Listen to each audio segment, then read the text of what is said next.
Hey, it's late. We've got a signing. Pete Alonso back to the New York Mets. Little FT breaking news. Scotty Braun with former Polar Bear teammate Todd Frazier and Mr. Erik Kratz.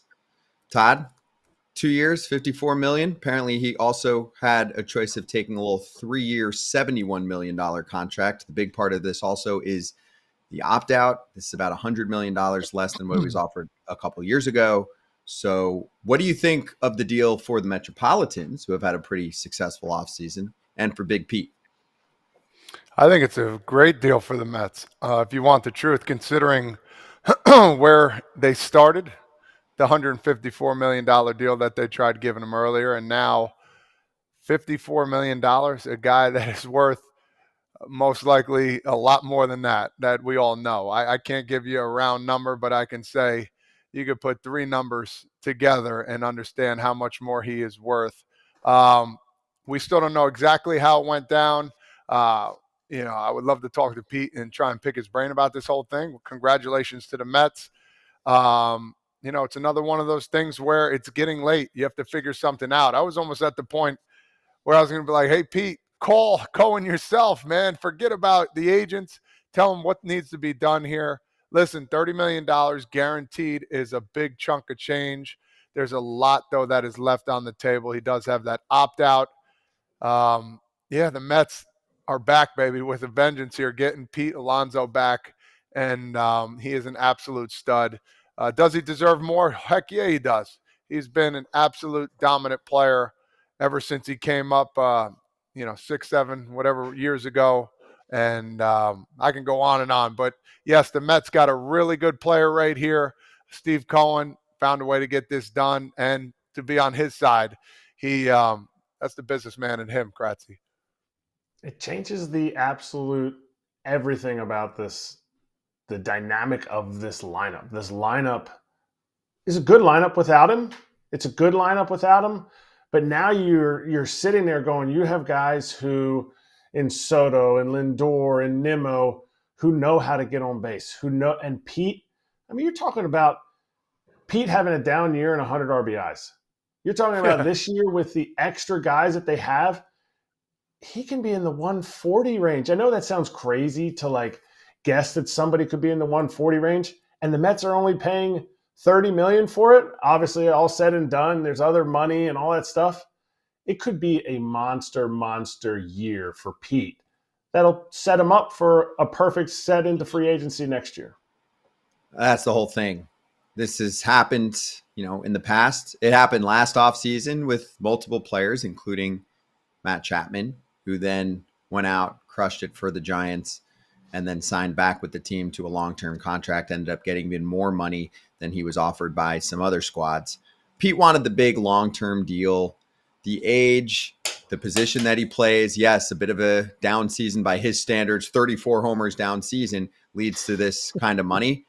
Man, Todd Father, there was a Mets fan fest a couple weeks ago, and fans were pissed. They were like, we want Pete. We want Pete. Remember? And then Steve Cohen's like, we want Pete, but we can't come up to the terms, and we don't think they're fair. It got a little dicey, a little public.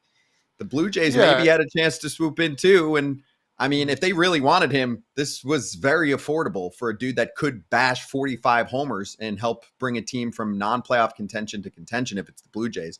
The Mets could be a World Series team or at least put up a fight against an NLCS team with someone like this. It's a lot of home run power they're adding back. Yeah, and very much so. And we don't, we'll know more tomorrow about maybe if the Blue Jays offered. But if this was the case, my goodness, if I'm the Blue Jays sitting there thinking I could have got this guy for 2 years, $54 million, oh my God, they could have easily done a lot more than that and still been fine with it. Other teams could have done a lot more than that, not only the Blue Jays. I think maybe it was one of those things he wanted to come back. I think that's Pete. He didn't want to leave. I think he's comfortable there. It's the best fit for him, don't get me wrong. But, man, to think about this and, some owners got to be kicking themselves thinking, oh, my God, I could have got a 30-plus homer guy, 100 RBI guy for a couple years, and he's got an opt-out in 1 year. He would help any team, and the Mets just happen to find a way to get him as usual. This puts the Mets up there again in one of the top teams in the National League. Not the top, but one of them.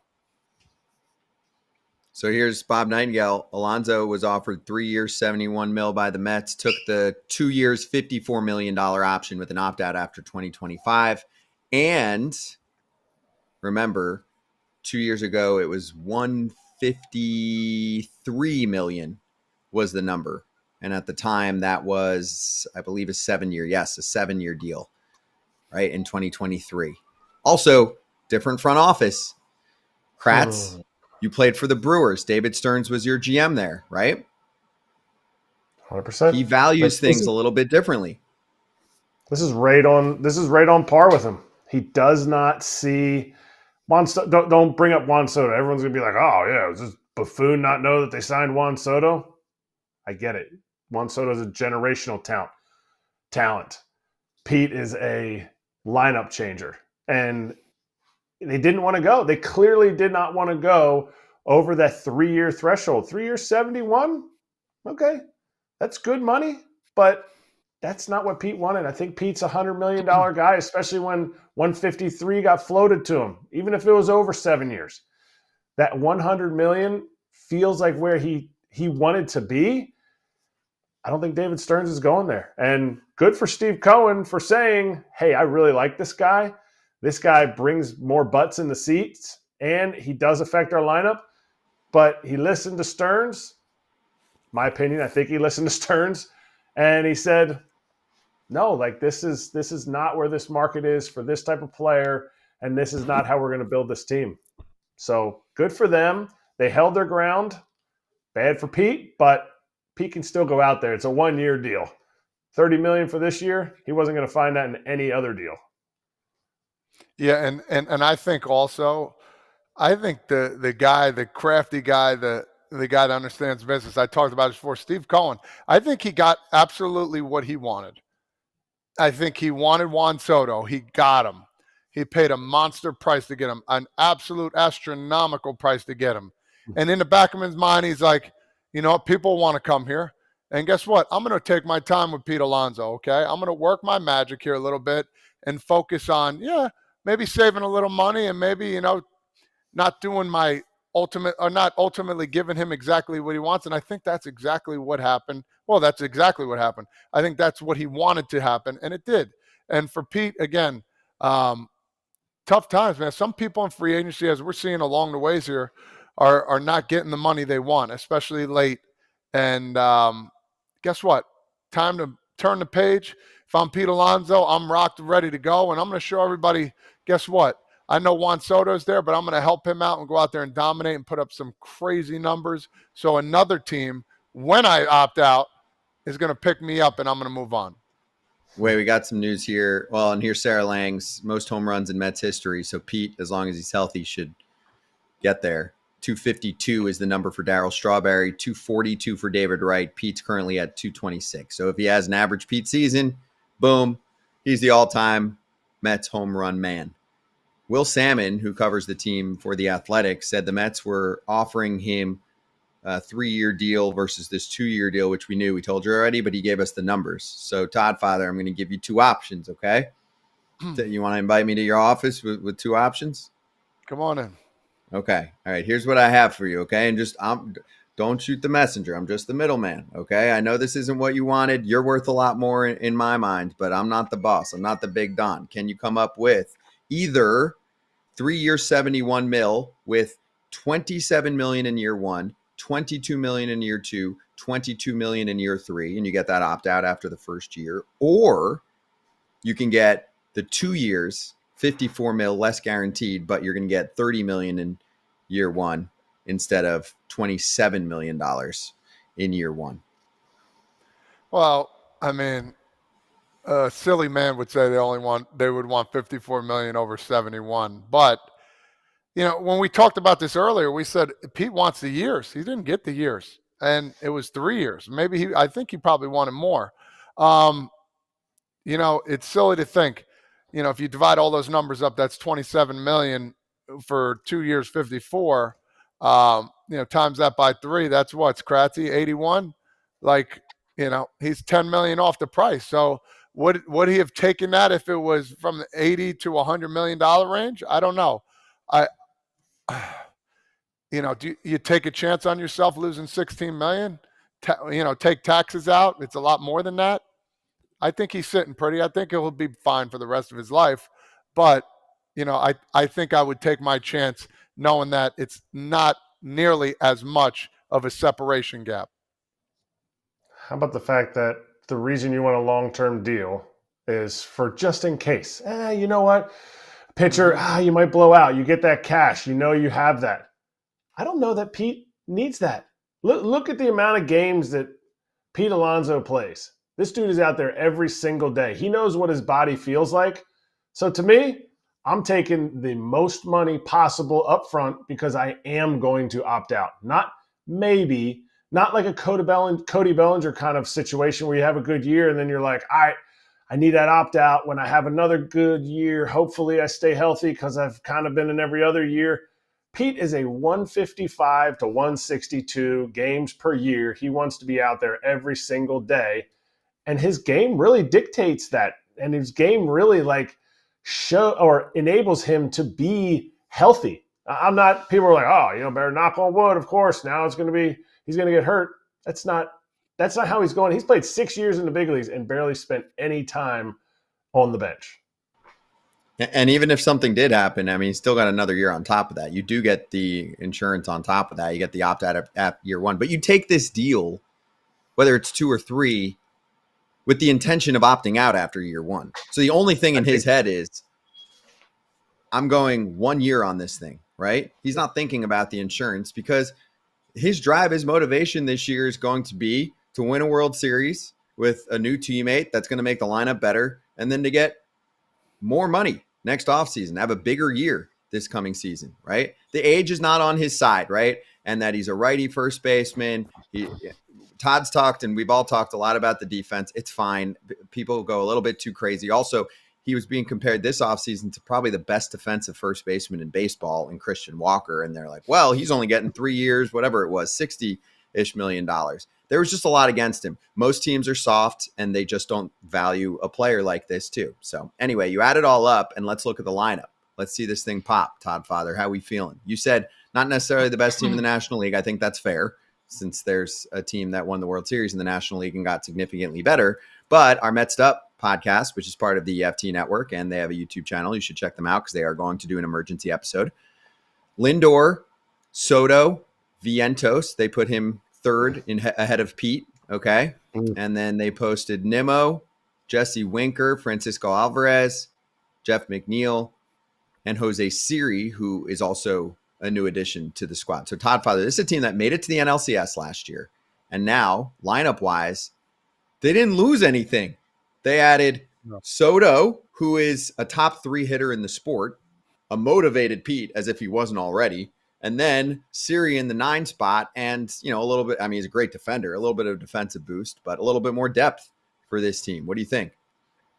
Yeah, and I'm looking at Kratzy right now, and I feel like you and I are on the same page with this. I could be wrong, but seeing it on paper now, the bottom of the lineup, man, that's tough. Jeff McNeil needs to come back and be the Jeff McNeil old. Let's be honest. I love Jeff. He's a good friend of mine too as well. He's got to come back with full force. But after the top 5 guys, man, I don't know. I don't know. It looks good. I would have, do you put Vientos 4th and have Pete 3rd? I don't know what you do in that situation. It's a good team. Again, now seeing everybody on paper, okay. They are still one of the top teams in the National League. And then we go back to the pitching too as well. So we'll see. We'll see where the Mets are at. I still think they're going to do some damage, but seeing that bottom of the lineup, Kratzy, it's a little scary, bud. Yeah, we're talking about comparing a World Series team. Like, is this team built to be a World Series team? Yeah, you can't have that bottom of the lineup. There's a lot of time. Listen, there's some dudes in the bottom of that lineup that can do some things. Siri's never going to give you a lot offensively. He's going to give you a lot of energy, ridiculous defense in center field. And to me, it doesn't really matter where you flip-flop those guys in the sense of Vientos, is probably not going to give you as many stakes as Pete is, so you want him directly behind Soto for that absolute protection. Like that's when you can't walk. That's when you can't walk Soto. But it was flip-flopped in New York. Soto was hitting behind Judge. You can't hit. You can't walk them. So you gotta create that dynamic in that lineup. But you can't have three guys in the bottom that are struggle bus city. They also have a couple other guys that are waiting, chomping at the bit. Luis Angel Acuna. You have a healthy Ronnie Mauricio, who's coming off the knee surgery. You have Beatty, who technically, Beatty had third base out of spring training last year, and Vientos took it from him.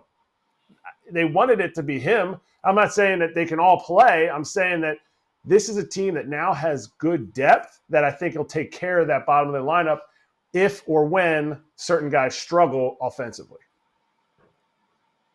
And Pete's a very unique bat. I mean, the Mets don't have that magic in October if he doesn't hit that home run against Devin Williams. Wow. He's unique in a lot of ways. I mean, Todd Father, you've obviously spent a lot of time with him. I mean, you look at his numbers. He crushes changeups. He's one of the better bad ball hitters in the league. He's clutch. And he's so damn strong that I remember, for example, I was looking at it while you guys were talking. He hit that NLCS Game 5 home run off Jack Flaherty, the 3-run shot, because they had been getting him on low spin, and it was a low slider. And he said afterward he got fooled on the pitch. He hit it 432 feet. And he's not one of those cocky guys. Like he's kind of like your everyday Pete. That's why he's very likable in New York. He's serious when he says that, like, oh crap, I got fooled on that one. But old lumberjack here hit it 432 feet. So good for him. I want to make sure we don't discount how damn good he is in the league. I mean, what the bat is. What is it? Top 20 bat in baseball? And yes, the Mets definitely are a better team with him. I've been saying for the past year that Stearns was serious. If some other team wants to pay him, and really not even pay him that much, the Mets were going to let him go. They were serious about that. Stearns was like the GM of the Mets, or the president of baseball operations. This is how we value him, period. We're not going to go too far over that. And this was really his sticking point to have the power in the front office and say, this is how I want to operate. And ultimately, Pete wanted to be there. He's probably not pleased with the result of the contract here, but he's also going to be a happy-go-lucky guy, have a freaking great time, and go try and bop a bunch of homers with the Mets. And I think Todd Father, his psyche, he's not going to have this on his mind all year. He's still a wealthy man on a fun team back where he's only been. I would say not a top 20. I would say not a top 20 hitter, but I would 30? say I wouldn't even start putting him in like the top 20 or 30. I would say he's a top 3 power guy in the game. His power, whether you think his swing is consistent, whether you think he walks enough, all that stuff, we're not even going to sit here. You got to name me 3 guys that have more power than him in the game. That's why I say he's top 3 power-wise. And that changes the dynamic of a lineup that is athletic and has other guys that are elite hitters. Well said. Well said. I didn't know where you were going with that for sure. But, yeah, I thought you and Scooter there were going to go after it. But at the end of the day, listen, you are getting one of the best dominant hitters in baseball. The Mets needed him. Cohen got what he wanted. This guy came into the league. I'm talking about Steve Cohen. And he's been so impressive with the deals he's been making and not being afraid to get players. They still have some work to do, too, in my opinion. They still have a bunch of work to do. But, again, this helps out New York and, puts a threat there on the AL or NL East. Watch out, Philadelphia. You're muted, Scotty. But I would say, yep. I would say they're still third in the NL East. Oh, I know Scotty didn't ask it, and maybe I'm going out of line here, but I still think they're third. There's too many. This could be good. This could be nice. Where you look at the Braves and the Phillies, and you're like, pen it in for this, best rotation, youngest controllable starting lineup for the Braves. I still think they're third. Am I off on that? No, you're not. I don't. Yeah, I think you can make a fair case for that, and I actually think their roster is built better for the postseason, which was the case last year. I mean, it's not as complete. There's question marks with the starting rotation. They actually have a much better farm system. It keeps improving. It was pretty league low in the last couple of years, and they've improved it a lot with trades and mini rebuilds, even despite the year when they had the highest payroll ever, which was in 2023. So you add that up, and I mean, it's the kind of team that I actually think shouldn't be done, Todd Father.